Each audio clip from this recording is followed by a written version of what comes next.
नुकताच rocketry the Nambi effect movie बघितला. भारतातल्या सायन्स अँड टेक्नॉलॉजीच्या सुरुवातीच्या काळातले यश आणि अपयशाची माहिती झाली. सायंटिस्टना योग्य क्रेडिट, प्रसिद्धी आणि मान देशभरात मिळावा आणि त्यातून इन्स्पायर होऊन शिक्षणाद्वारे भारताचे नाव उच्च करावे अशी भावना लगेच मनात आली. पण आपल्याला बऱ्याचदा सायंटिस्ट्स काय करतात, कशा पद्धतीने काही गोष्टी करतात याची नीट माहिती मिळत नाही किंवा आपण ती शोधत नाही. आज आपण भारतातल्या पहिल्या सुपर कम्प्युटरबद्दल जाणून घेऊयात. कसा होता हा प्रवास आणि त्यानंतरच्या सध्याच्या घडामोडी जाणून घेऊ.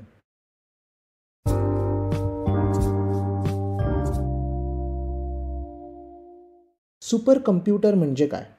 सोप्या भाषेत सर्वात फास्टेस्ट कम्प्युटर्सना सुपर कम्प्युटर्स म्हणतात. त्यात लाखोंनी प्रोसेसेस झटकन करता येतात.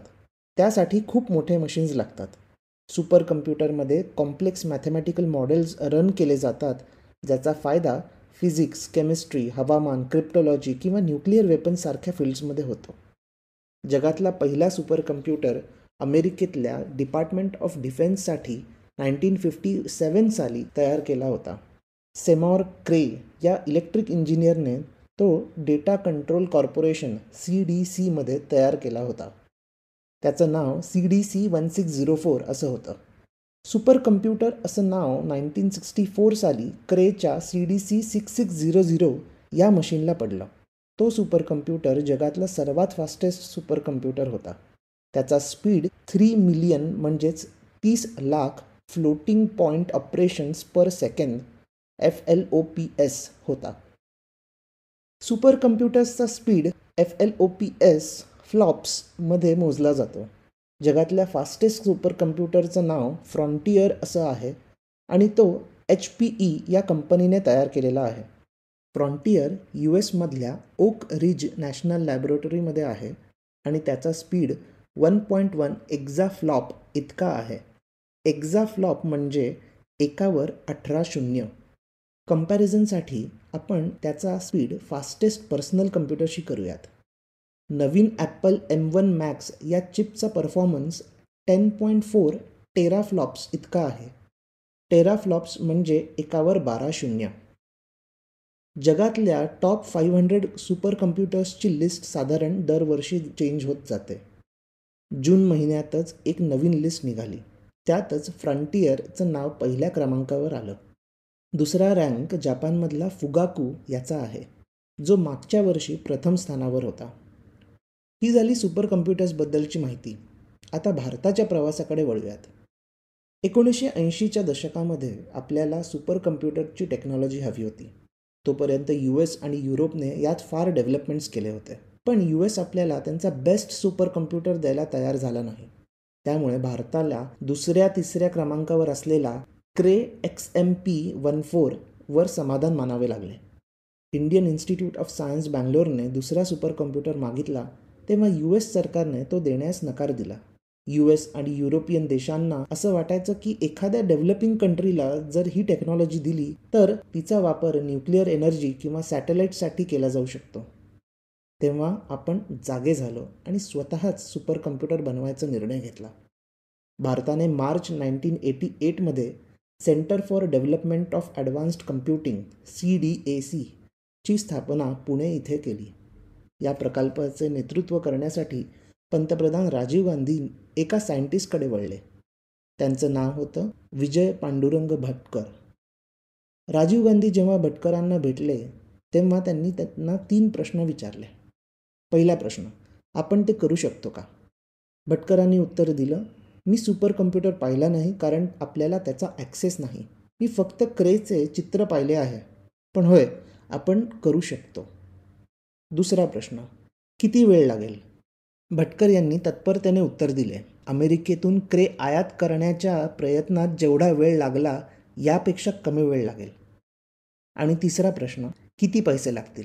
यावर भटकर म्हणाले की क्रेच्या किमतीपेक्षा स्वस्तात आपण हे करू शकतो. या उत्तरांवर इम्प्रेस होऊन लगेचच त्यांना त्यावर काम करायला सांगितले. त्यानंतरच्या 3 वर्षातच भारताने पहिला सुपर कम्प्युटर तयार केला, ज्याचं नाव परम 8000 असं होतं. एखाद्या विकसनशील देशाने प्रथमच असा पराक्रम केला होता. या यशाने जगाला धक्का बसला. परम हा खरोखरच सुपर कम्प्युटर असल्याबद्दल अनेकांना शंका होती. तेव्हाच भटकरांनी परम प्रोटोटाईपला एका मोठ्या आंतरराष्ट्रीय परिषदेत आणि सुपर कम्प्युटर्सच्या प्रदर्शनात नेण्याचा निर्णय घेतला. त्याचे प्रात्यक्षिक केले, बेंचमार्क केले आणि औपचारिकपणे परमला सुपर कम्प्युटर घोषित केले गेले. Denied super computer, angry India does it, असं US मधल्या एका न्यूजपेपरने हेडलाईन छापली. परम 8000 हा त्यावेळेचा जगातला सेकंड फास्टेस्ट सुपर कम्प्युटर होता. त्याचा स्पीड 5 गिगाफ्लॉप्स एवढा होता. गिगाफ्लॉप्स म्हणजे एकावर 9 शून्य. त्याचा खर्च क्रेपेक्षा खूप कमी होता आणि त्यामुळे आपल्या सुपर कम्प्युटरची किंमतही आंतरराष्ट्रीय बाजारात $3,50,000 इतकी होती.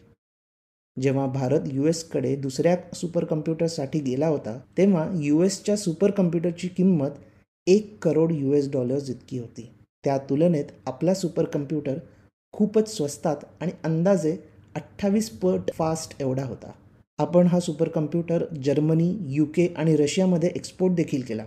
हे बघताच क्रेच्या कंपनीने देखील त्यांची किंमत कमी केली.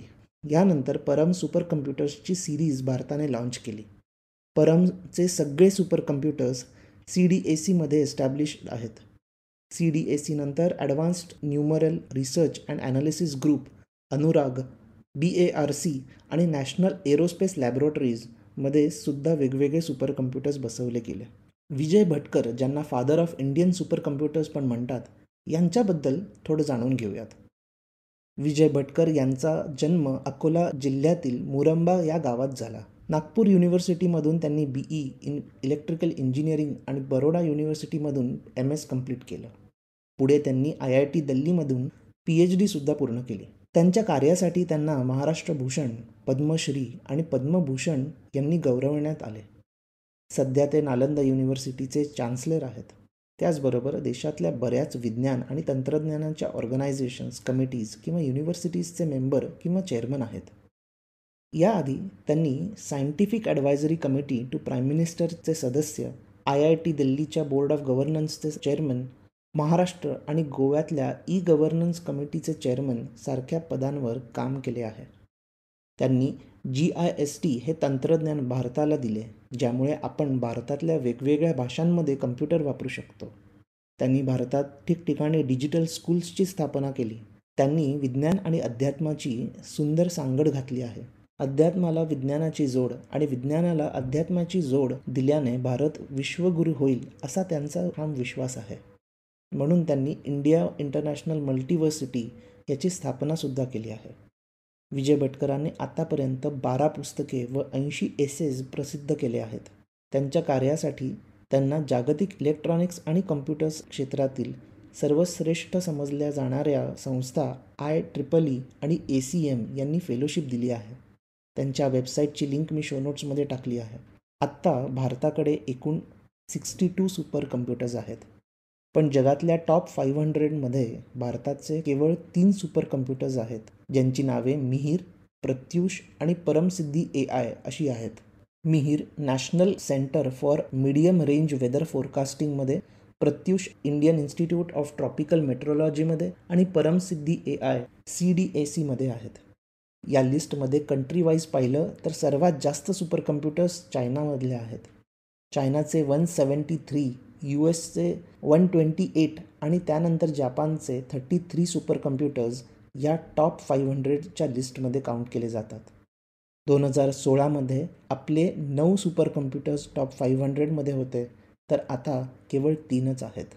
परमसिद्धी AI, ज्याचा रँक मागच्या वर्षी 63rd होता, तो आता 111th वर आलेला आहे.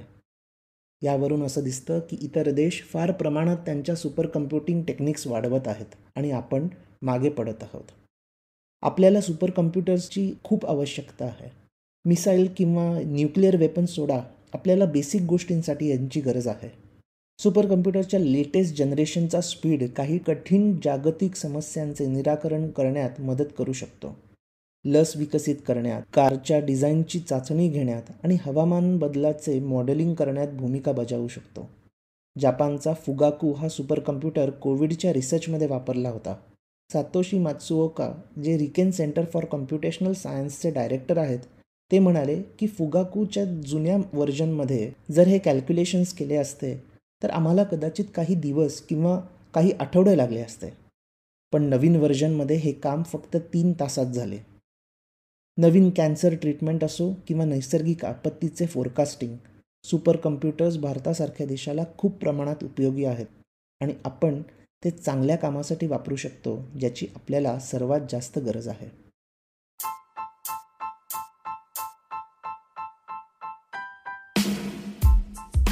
तुम्ही हा एपिसोड स्पॉटिफाय, इकॉन गली वेबसाईट आणि लीडिंग पॉडकास्ट ॲप्सवर ऐकू शकता. मी दर सोमवार, बुधवार आणि शुक्रवार नवीन एपिसोड्स घेऊन येतो. तुमचा फीडबॅक आणि सजेशन्स शो नोट्समध्ये दिलेल्या माझ्या ब्लॉग, लिंक्डइन किंवा ट्विटर अकाउंट्सवरून मला नक्की कळवा.